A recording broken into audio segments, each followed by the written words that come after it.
Hi everybody. The intention for doing this video today is to show you how I do a full highlight and contour and give you some makeup tips for mature skin.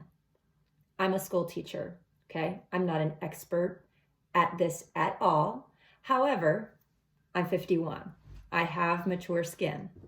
And what I mean by mature skin is I have noticed that my skin is losing elasticity. I've noticed some texturing around my eyes, around my mouth, my smile lines. I've noticed that I'm starting to get some sagginess and jowls, darkness around my eyes, and discoloration. All of the things that come with mature skin.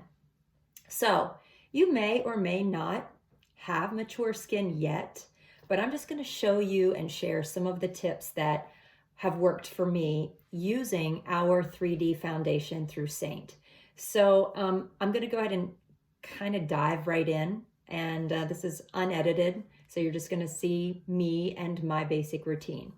The only thing that I've done so far is I use our milk line, so I have used our milk cleanser, I have used our toner, and I have used the milk cream. So I applied some mascara on my eyes, but basically fresh face, okay? So the very first thing that I do is, because I have age spots and some sunspots from years of worshiping the sun, color correcting happens first, okay? And I use Bella bronzer to color correct. So I'm gonna go ahead and put a light dusting of Bella all over my face. I don't want to make myself orange. Okay, all I'm doing is kind of leveling the playing field. I am trying to match and minimize the appearance of some of those age spots and sunspots. Color correcting happens first. So if you have any scarring, if you have any rosacea, then you may want to consider using Aspen Contour to do some color correcting. All right. And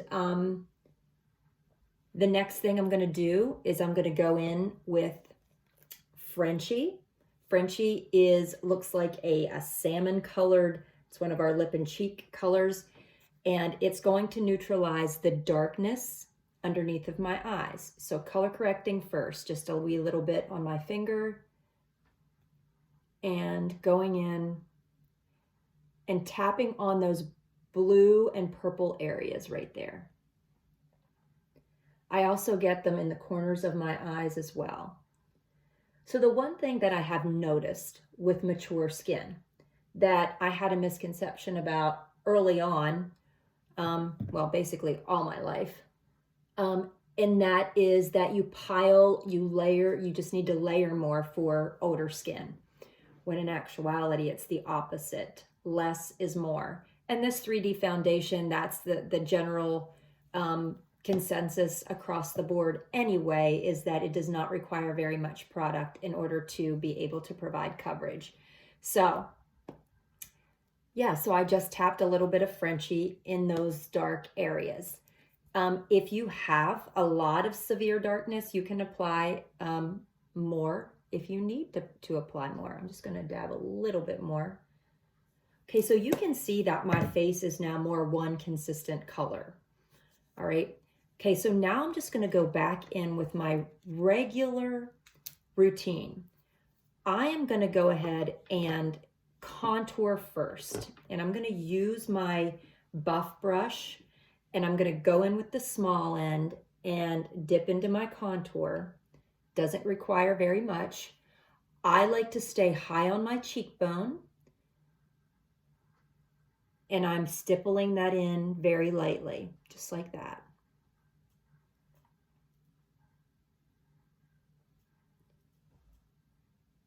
All right, and pushing that cream into my skin, it is melting as we speak, okay? The warmth from my skin is allowing that cream to become part of my skin.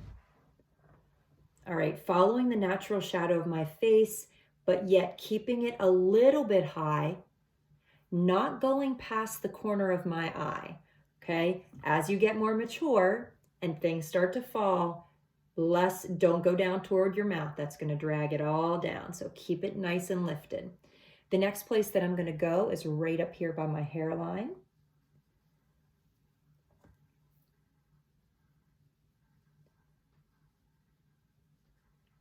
And then along my jawline. Now, the jawline, let's talk about that for just a minute. When you're contouring your jawline, and you can see how I'm starting to get some of this droopiness right here, as I'm coming around, I want to keep going as if that is not there. Okay, so it's all about illusion. And that shadow is going to create less of an emphasis on that sagging part. Okay. And then I'm going to go ahead and I'll contour my nose in a moment. But what I want to do right now is I'm going to blend. All right. So the other thing that I've learned with mature skin is blending as I go along. I used to be that person that would go ahead and apply my hack in all of the specific areas and then blend all at once. But I'm finding that with mature skin, by blending as I go along, it's giving me the look that I want. I also have a little bit more control over the areas that I want to add more highlight or add more contour, and it gives me a more natural look. All right. And then I can continue to blend out any lines as I go along. The contour down on my neck gets drugged down.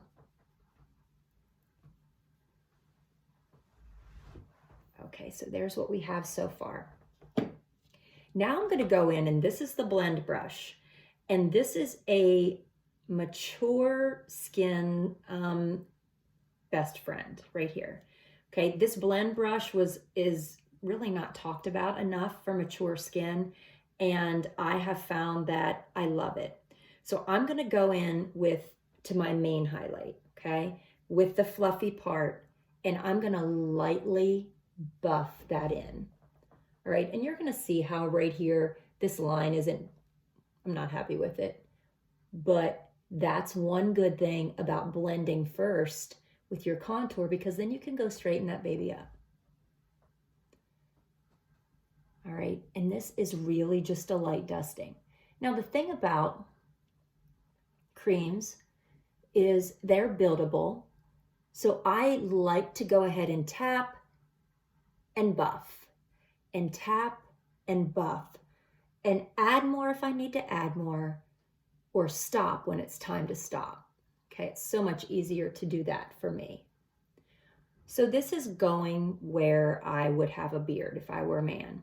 Now this small end of the buff brush, or of the blend brush, I'm going to use and tap on these little red areas around my nose so I can be a little bit more meticulous there. And then along my nose where the folds are, okay? Same with right here around your mouth line.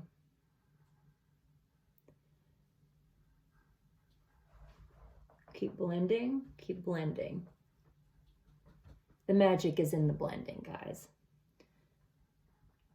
All right, and I'm just going to do a light dusting.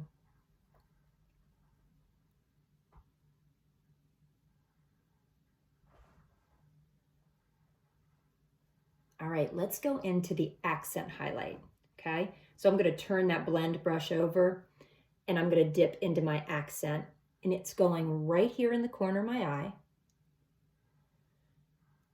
It's going on my eyelids for all of those veiny, discolored areas up there. It will be my eyeshadow primer for the day, or it will be my look for the day, depending on what I'm looking for. And then I'm going to tap a wee little bit right here in the corner. And then I'm just going to come down a little bit, holding back directly where all that texture is. I don't want to fill that under eye area because I don't want to accent any of that texture or those wrinkles. I just want to be able to smooth over those, and then I will use my perfector or my blender, my perfector sponge, in order to push those colors in. Okay. Now I'm going to go ahead down the middle of my nose. I like that pop of light down onto Cupid's bow. And I like to go ahead and put a little bit here on my chin, lighting up the middle of my face. Now I'm going to go in and blend again. Okay, so that blend brush is a very light,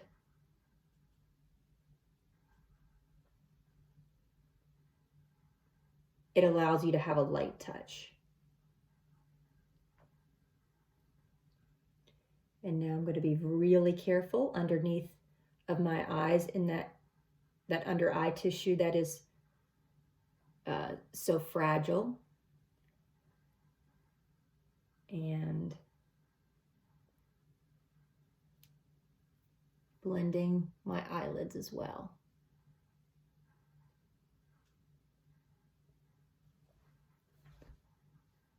Yeah, I really don't think that we talk enough about this blend brush, but if you like light coverage, or it's really good for building.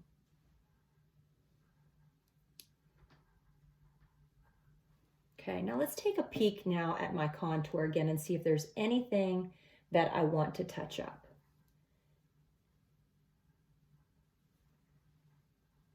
I think we're good. All right, so going into our lip and cheek color, I'm going to go ahead and use a little bit of a brighter color today. Let's see here.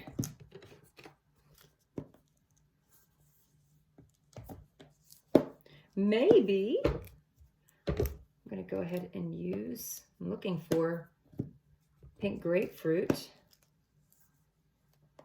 How about if we use a little Hollywood today? All right, so I'm going to go ahead and use my blend brush again, and we're just going to tap on back above the contour. Okay, we want to make sure that we keep a space between the corner of our eye and our blush. Okay, you don't want to take it all the way up there. And then also between your nose and where your blush begins. Okay, you don't want your blush to go all the way over. And then you're just going to blend that as well. These two colors are kind of married together. You can see where that light, that pop of light is right down the middle.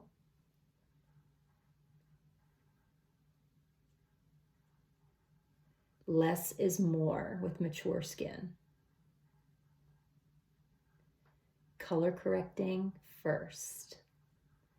Now, if I had some areas that were tough to cover, maybe I had some melasma, or maybe I have some red acne scars or scarring, you can flip the brush over and you can dab it into your cream, not to your lip and cheek, but into your cream, and tap on those spots individually. That will help to be able to provide coverage, because the cream is so buildable and it's foolproof.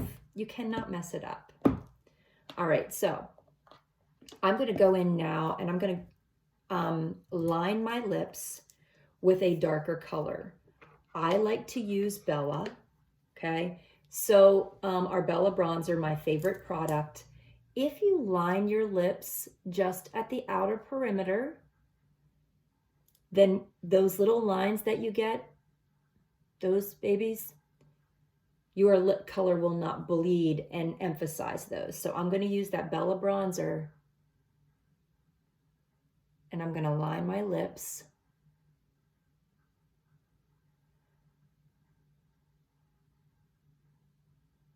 With Bella first. Same thing down below. I'm a little conscientious.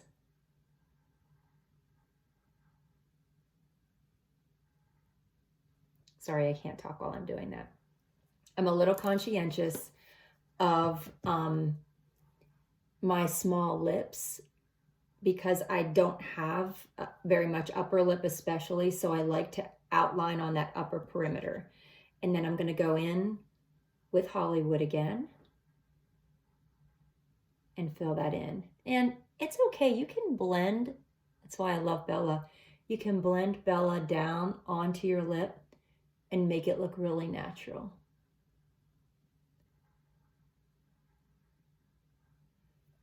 All right, it doesn't matter the lip shade that I use. Most often I will outline with my contour or with Bella.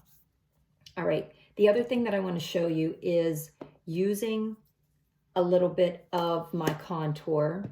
I'm going to go ahead and shadow just underneath of my lip with my blend brush and only on my lower lip to give it a little bit more depth. Okay, just like that. All right, let's take a peek at what we've got going on. Make any last minute blending decisions to blend or not to blend. That is the question. All right, I am just gonna go ahead and leave my eyes natural. Okay, all I have is mascara on right now, and I've done my face. Now what I'm gonna do is I like to go into our setting powder and very lightly, ever so lightly, I'm going to tap into the setting powder and gently tap under my eyes, okay? Have to be really careful using powders under your eyes, but what I have found is I don't have any runoff from my mascara if I lightly powder underneath. And our vanilla setting powder is so fine. All right, and then the last thing that I'm going to do is I'm going to go into my Perfector sponge and my Stay Spray, spraying on this dampened Perfector sponge and pouncing. Removing any excess makeup that might be sitting on top of my skin. Protecting my skin from maybe the elements, so if it's hot, the Stay Spray will be able to help keep my makeup on for the day. If I'm wearing a mask, it will help keep my makeup from wearing off in my mask. So hopefully maybe you learned just a couple tips and tricks for mature skin. You guys have a great day.